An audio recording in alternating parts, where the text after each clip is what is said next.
welcome. My name is Carson and I am a pressure washer here in North Georgia, here to tell you a story about how I screwed up. I can't wait to tell you guys. I hope you guys enjoy the footage of me cleaning this house because dag nabbit, that house is dirty, boy. But you already know I've got it looking clean.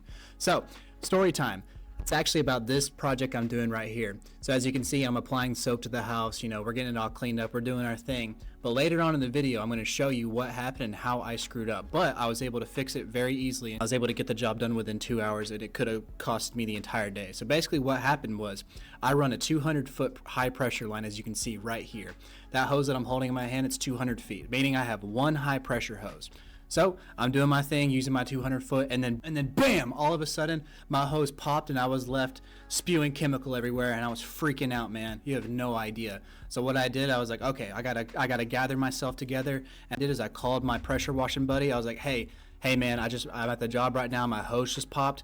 Do you guys have replacement hose? And he's like, I think we have hoses. I think we only have 50-foot hoses. And I was like, that sounds fine, man. I'll buy 3 of them.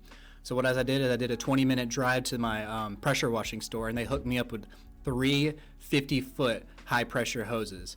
And let me tell you guys, I'll never go back to the 200-foot high pressure hose, because what that means is if one of those hose pops, I no longer have to worry about my entire line being screwed up. So now I can just throw that 50-foot section away and bam, I got 100 feet of high pressure line to work with at the job site. So I don't got to worry about leaving. I don't got to worry about getting no hoses. I don't got to worry about pops anymore. So I thought I'd pop in and tell you guys that story because it's this job here and I'm about to show you the footage here. But I learned my lesson. The customer was okay about it. I was very professional with her. I told her I had to go. I was like, hey, I had technical difficulty. My hose just popped. I just called my supplier.